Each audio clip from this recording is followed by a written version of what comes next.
Hello people. Welcome to market का morning dose by Chartical chats.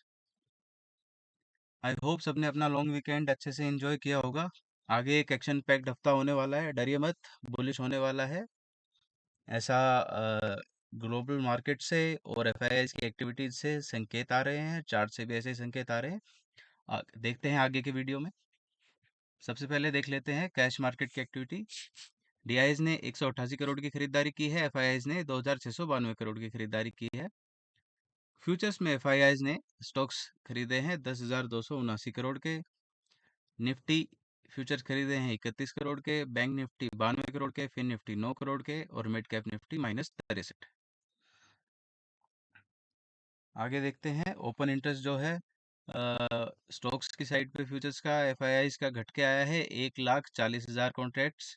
और long side पे घट के आया है 34,000 कॉन्ट्रैक्ट्स। तो ये दिखाता है कि ये जो बड़ी खरीदारी हुई है फ्यूचर्स में, ये मेनली शॉर्ट कवरिंग की वजह से हुई है। अभी फ्रेश लॉन्ग्स नहीं बनाए हैं, लेकिन इसका मतलब ये नहीं है कि आगे नहीं बनेंगे। आगे देखते हैं ग्लोबल मार्केट्स का हालचाल। यहाँ पे जो डेटा है वो 2 दिन का मिला के दिखा रहा हूँ, क्योंकि हमारे बीच में एक दिन छुट्टी थी। गिफ्ट निफ्टी 161 पॉइंट्स बढ़ के बंद हुआ। आज मॉर्निंग में 45 पॉइंट्स ऊपर ट्रेड कर रहा है। ओवरऑल 200 पॉइंट्स के आसपास का गैप अप निफ्टी में आना चाहिए। डाउ जोन्स 400 पॉइंट्स 1% ऊपर बंद हुआ। मॉर्निंग में भी अच्छे खासे इसके स्टॉक फ्यूचर्स ऊपर हैं 120 पॉइंट्स। S&P 500 30 पॉइंट्स 0.75% बढ़ के बंद हुआ था। मॉर्निंग में स्टॉक फ्यूचर्स 15 पॉइंट्स 0.3% के हिसाब से ऊपर हैं। वहीं यूएस 100 35 पॉइंट्स और मॉर्निंग में 110 पॉइंट्स ऊपर। यूएस 2000 42 पॉइंट्स ऊपर बंद हुआ और मॉर्निंग में 11 पॉइंट्स ऊपर ट्रेड कर रहा है। FTSE 100 21 पॉइंट बढ़ के बंद हुआ, मॉर्निंग में 10 पॉइंट ऊपर ट्रेड कर रहा है। ऑस्ट्रेलियन इंडेक्स 77 पॉइंट्स लगभग 1% ऊपर बंद हुआ था। आज मॉर्निंग में 0.2% की तेज़ी दिखा रहा है। वहीं एशियन मार्केट्स जो हैं वो 107 और 225 पॉइंट निक्केई और हैंगसेंग नीचे बंद हुए थे। आज मॉर्निंग में भी निक्केई पे दबाव है, लेकिन हैंगसेंग 1% की तेज़ी दिखा रहा है। तो एशियन मार्केट से मिला जुला रुझान है। आगे बढ़ते हैं चार्ट्स की तरफ। चलिए पहले अपने आर्ली चार्ट्स देख लेते हैं रोज की तरह। उसके बाद आज वीकली और मंथली चार्ट्स भी देखेंगे, क्योंकि मंथ एंड भी हुआ है और वीकेंड भी हुआ है।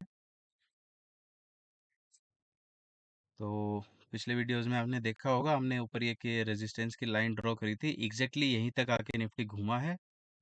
टारगेट्स हमने निफ्टी के दिए थे 22,400 के आसपास के, वो अचीव हुए, उसके ऊपर भी गया और हमारी ही ड्रॉ करी हुई ऊपर की लाइन तक, रेजिस्टेंस की लाइन तक गया।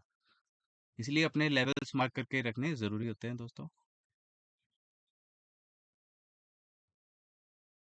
वहीं बैंक निफ्टी में अभी तक टारगेट नहीं आया है। यहाँ हमने 47,688 का टारगेट दिया था 28 को, अभी तक अचीव नहीं हुआ है, लेकिन इसमें भी तेजी बन के बंद हुआ था।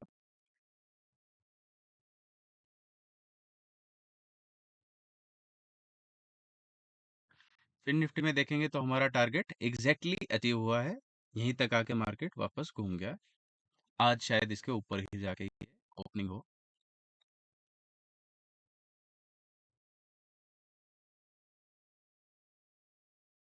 फिर निफ्टी थोड़ा सुस्त है, अभी रेंज में ट्रेड कर रहा है। इस रेंज का जब भी ब्रेकआउट होगा तो इसमें बाइंग के मौके बनेंगे। 10,570 के ऊपर का ये लेवल है, इसे मार्क कर देता हूँ मैं।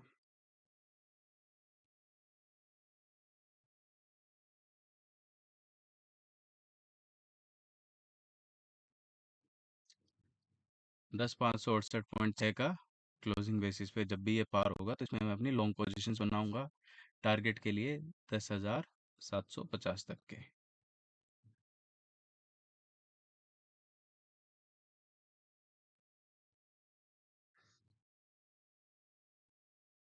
पोजीशन में डाल देते हैं यहाँ पे एक, क्योंकि आज मॉर्निंग में ब्रेकआउट इसमें आएगा ही।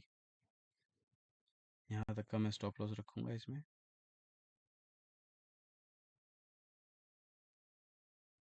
और ये होगा मेरा फर्स्ट टारगेट 1 अप्रैल को।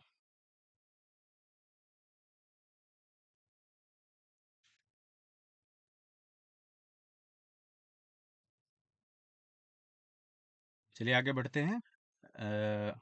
मिड कैप 100 सबड्यूड रहा है। आज इसमें भी गैप अप हो सकता है। इसके लिए इम्पोर्टेंट लेवल वही है जहाँ पे ये ऑलरेडी है, 48,100 के आसपास का। इसके ऊपर आज तो ऑब्वियसली खुलेगा ही। अगर ऊपर टिकता है कुछ टाइम के लिए तो आगे ये 49,417 तक जा सकता है।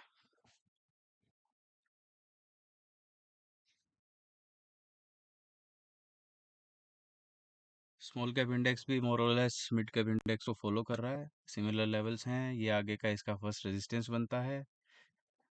लेकिन मिड कैप स्मॉल कैप में मैं एक बात बता दूं, ये पिछले महीने सबड्यूड रहे हैं।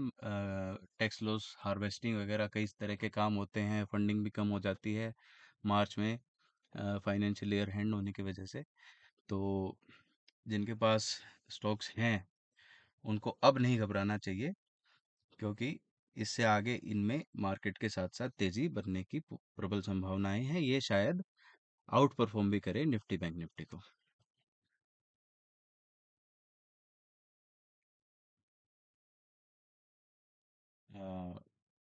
डॉलर टू रुपी जो है 83.3 चल रहा है। तो ये फ्लैट ही रहा है लगभग लगभग। अभी भी डेंजरस टेरिटरी में है। अगर यहाँ से ये अपमूव दिखा देता है, जिसके चांसेस चार्ट के हिसाब से बन रहे हैं, तो ये हमारे मार्केट के लिए नेगेटिव हो सकता है। इंडिया विक्स भी फ्लैट ही चल रहा है, अच्छे लेवल्स पे है। ये सपोर्टिव है मार्केट के लिए। ये लेवल्स 12.8 के आसपास के, 12 से 15 के बीच घूमता रहे तो हमें कोई खास परेशानी नहीं है। अब चलिए देख लेते हैं मंथली चार्ट्स।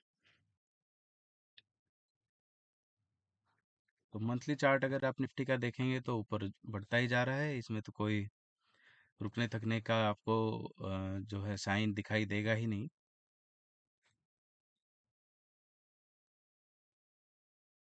लेकिन एक अहम फिबोनाची स्तर को ये छू चुका है, जो कि था 22,520 का। अब कोई भी नई खरीदारी करेंगे तो 22,520 के ऊपर ही करेंगे। इसके ऊपर जितना टिकता जाएगा, आर्ली डेली वीकली कैंडल्स जितनी इसके ऊपर बंद होती जाएंगी, आगे की संभावना इसमें बढ़ती जाएंगी। अगर एग्जैक्टली लेवल निकालूं आगे जो बन सकते हैं, तो वो होंगे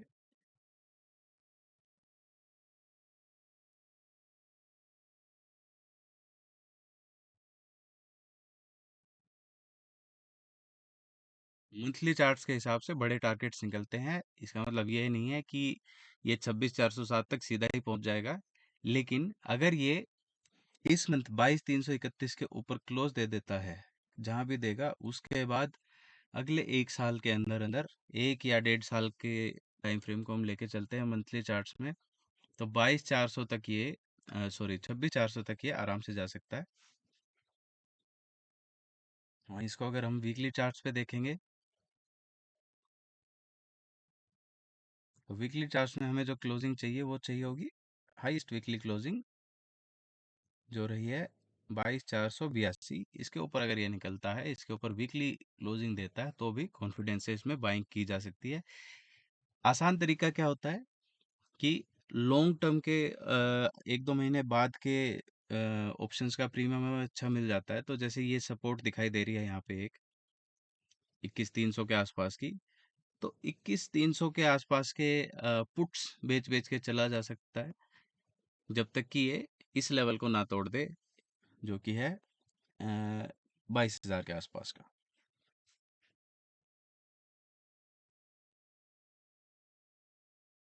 बैंक निफ्टी का वीकली चार्ट देखें,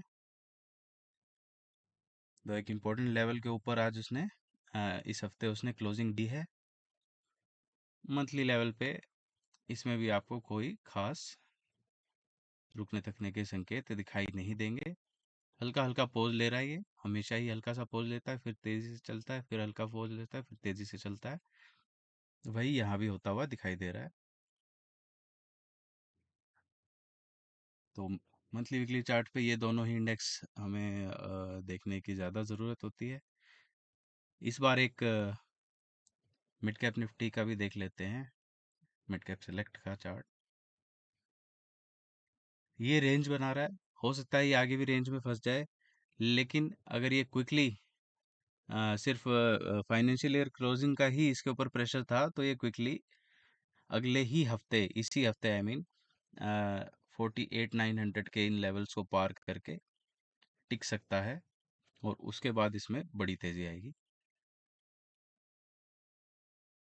इसके अलावा इस हफ्ते आपको जो फोकस में रखना है वो रखना है ये इंडेक्स, और इस इंडेक्स से जुड़े हुए स्टॉक्स।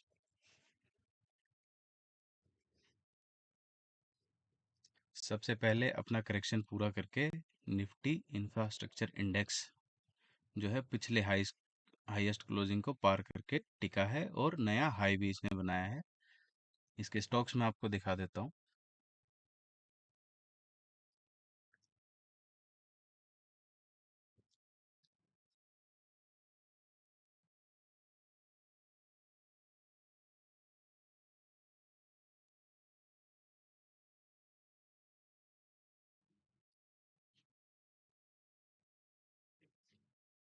ये हैं दोस्तों इसके main stocks: Ashok Leyland, Balkrishna industries, Bharat forge, Ambuja cement.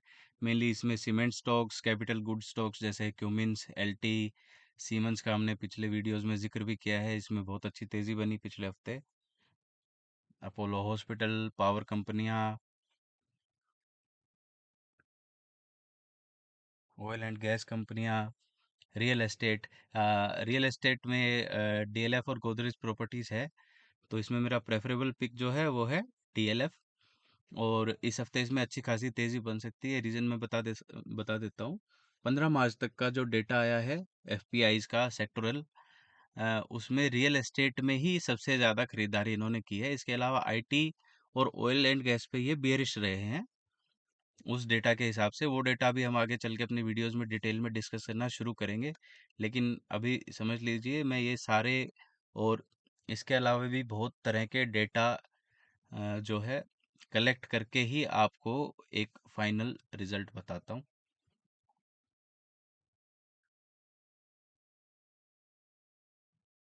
तो यहाँ कुछ भी हवा में नहीं है, सब कुछ वेल रिसर्च्ड है। बैकग्राउंड में भी बहुत सारी रिसर्च है जो एक छोटे से वीडियो में नहीं बताई जा सकती है। तो निफ्टी इंफ्रास्ट्रक्चर इंडेक्स और इसके स्टॉक्स पे इस हफ्ते फोकस रखेंगे, स्पेशली रियल एस्टेट, मेटल और सीमेंट स्टॉक्स पे हमें हमारी कड़ी नज़र रहनी चाहिए।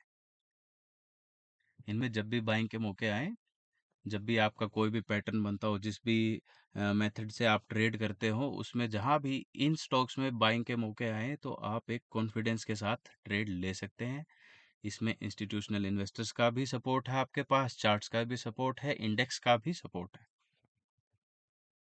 और इस सेक्टर पे सरकार का सपोर्ट तो है ही। तो इसी के साथ आज का वीडियो क्लोज करते हैं। थैंक यू, मिलते हैं अगले वीडियो में। प्लीज़ सब्सक्राइब करिए और लाइक करिए।